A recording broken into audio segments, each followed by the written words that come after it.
Hey, Bells. Hi, Bill. It's making me lean the other direction about someone took her. I have known you since the day you were born into this world. I have watched you grow from a quiet under these circumstances and tell you, although we are heartbroken, although we can't imagine what could have led us to this day. It began as something hidden, a secret affair growing quietly between office walls. Chris Watts, a husband and father, and Nicole Kessinger, a co-worker who believed she had found something new. But what came next was not love. It was something dark. Say hi, Cece. Say hi, Bells. Hi, Bill. No, you gotta say hi. Hi.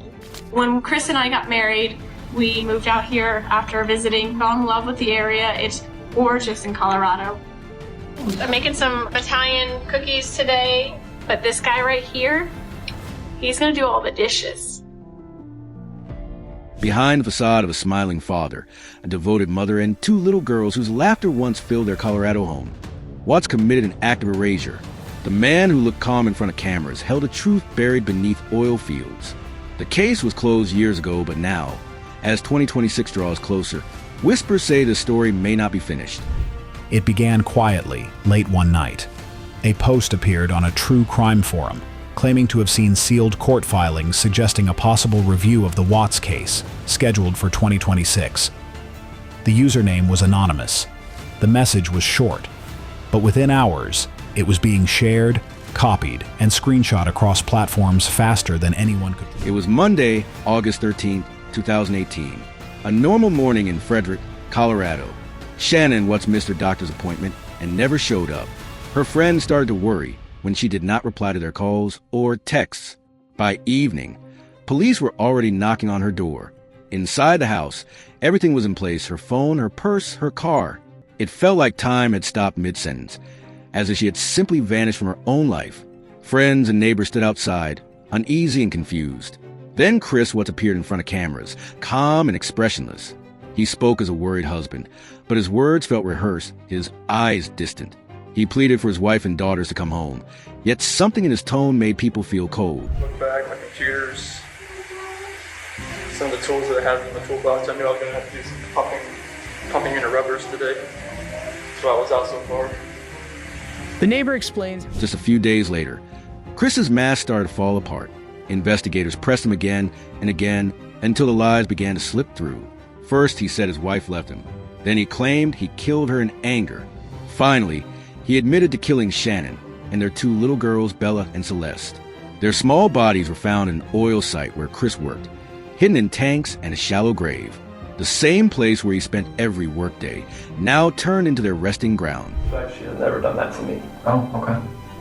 Like, she's always been a trustworthy person. I've always been a trustworthy person.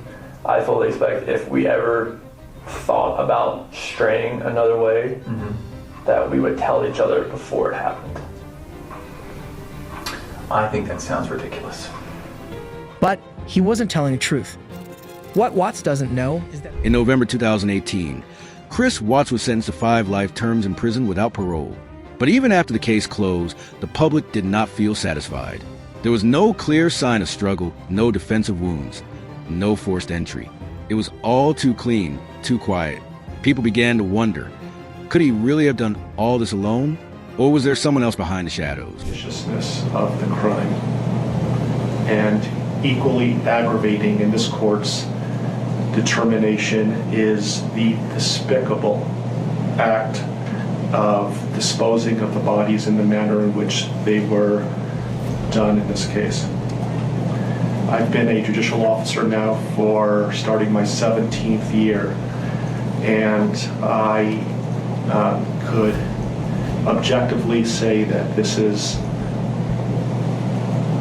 perhaps the most inhumane and vicious crime that I have handled out of the thousands of cases that I have seen. And nothing less than a maximum sentence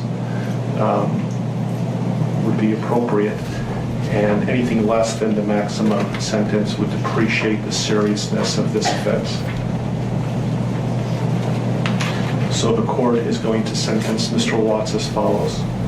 Watts would be sentenced to The questions did not fade with time. By early 2019, thousands of people online began signing petitions demanding a closer look. They said Chris was not the only one involved.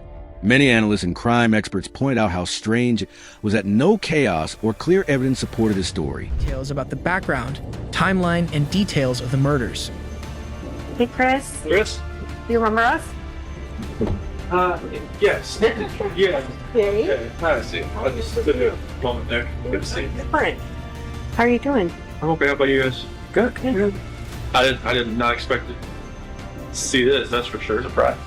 Yeah. Well, let me put some fears aside. We're not here for what you might think we might be here for. So you remember, I talked to you, Tammy talked to you, Dave talked to you. We're all from Colorado. And so the last time we talked to you was a different situation, right? Our investigation was open and your case was open.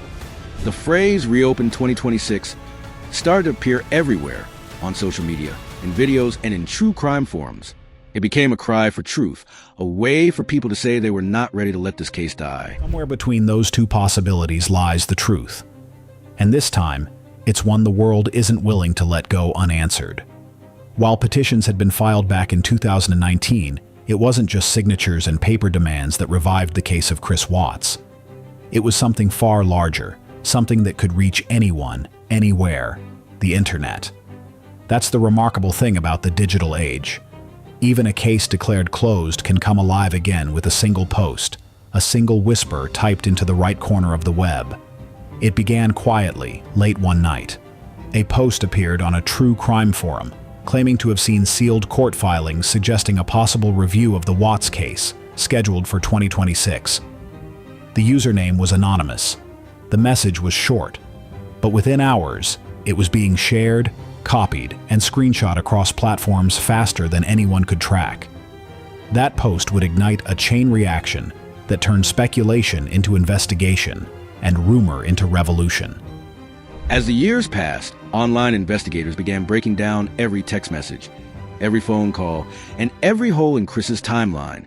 People built maps, shared theories, and studied his confession word by word. News outlets picked up the story again. But in the middle of all that noise, Shannon's parents spoke softly to public.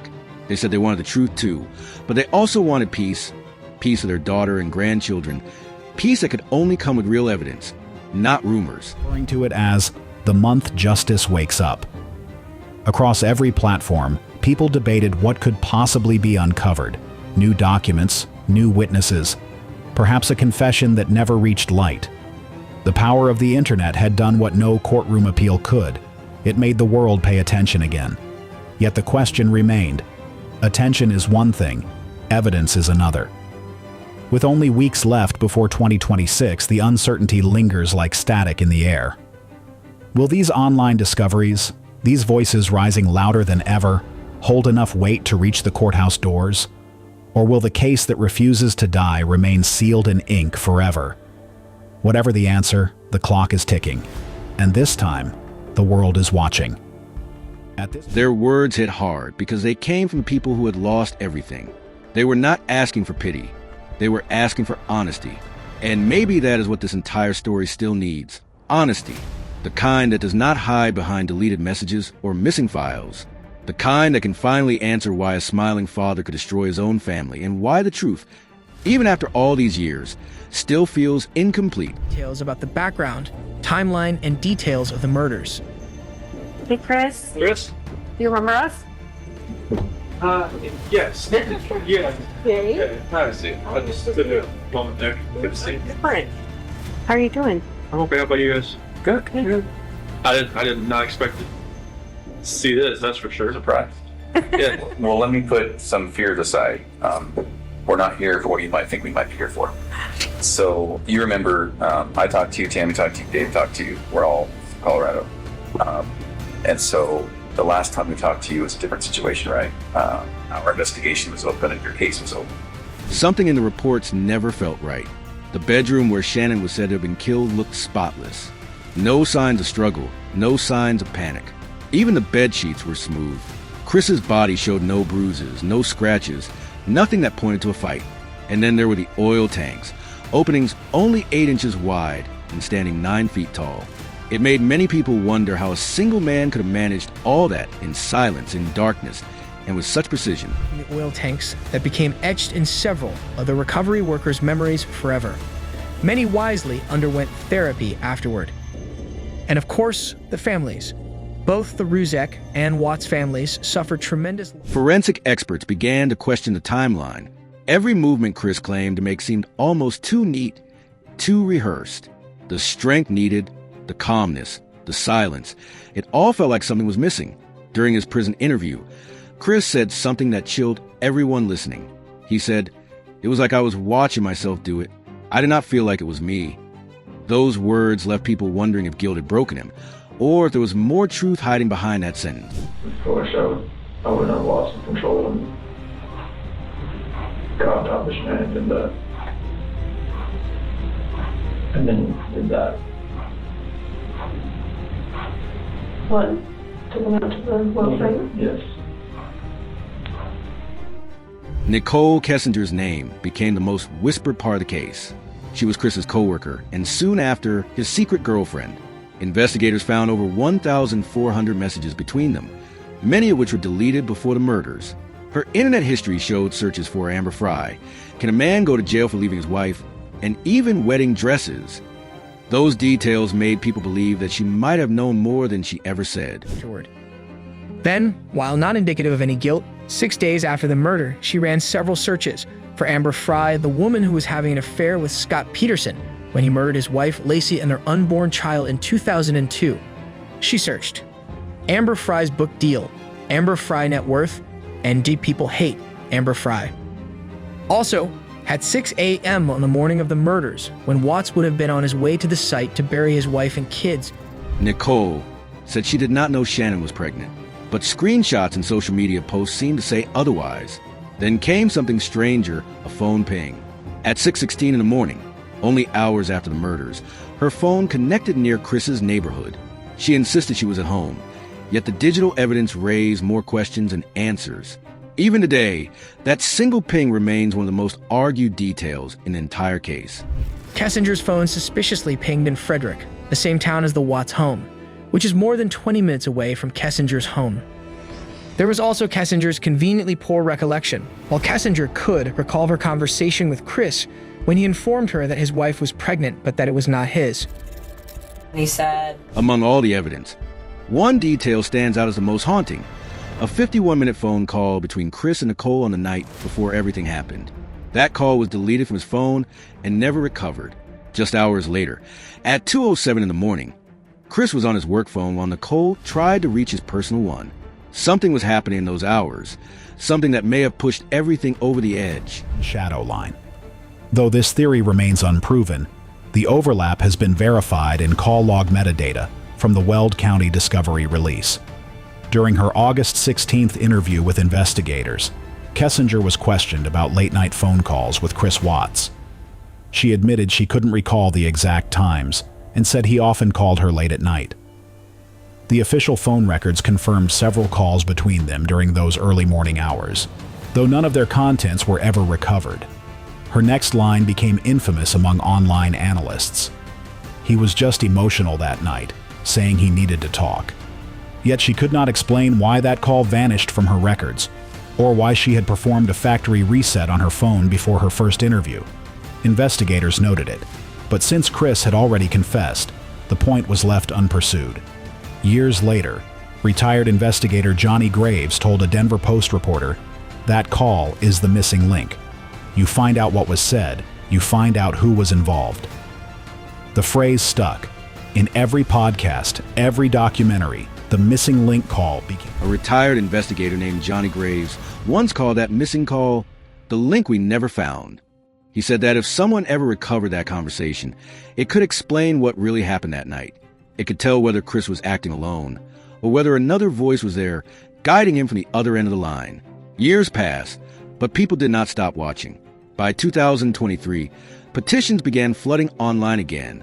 Some called for a new polygraph test. Others wanted the digital evidence examined once more. Across social media, users started counting down to January 2026, believing that sealed documents might finally become public. It became a date filled with both hope and anger. As we know, the louder the questions get. Public fascination evolved into ritual. Nightly live streams counting down to January 1st, 2026, the rumored day of reopening. Inside Colorado's court system, the silence was total. No motions, no filings, no updates. Clerks' offices responded to inquiries with a single statement: the record remains closed. Yet that very silence began to look like suspense. In online spaces, people equated the lack of denial with confirmation. Investigators cautioned against reading too much into absence. Retired CBI agent Tammy Lee told Fox 31, if there was movement, it would be on the record. There isn't. Still, the public heard only what it wanted. Legally, the case of Colorado versus Watts is sealed, a confession signed, a sentence executed, a record complete. But morally, it remains wide open. What began as one family's tragedy has become a mirror for how we seek truth in the age of evidence, how the internet resurrects what courts have buried. Shanann, Bella, Celeste, and Nico. Their faces endure in photographs that never age. Officials have not confirmed anything. The courts remain quiet, and no new motion has appeared on record. But silence has always been the loudest sound in this case. And as the date approaches, that silence grows heavier, carrying all the questions that still have no clear answers. Now, as 2026 comes closer, the air around this case feels tense again. People are asking the same question that started everything. Did Chris Watts really act alone? Or was someone else hidden behind that calm face? Whether this case reopens or not, the truth still feels unfinished, waiting beneath layers of fear, guilt, and silence. What do you think? Was this a story of control or of manipulation? Share your thoughts in the comments, like this video, and subscribe for more true crime breakdowns. And tell us, which case should we investigate next?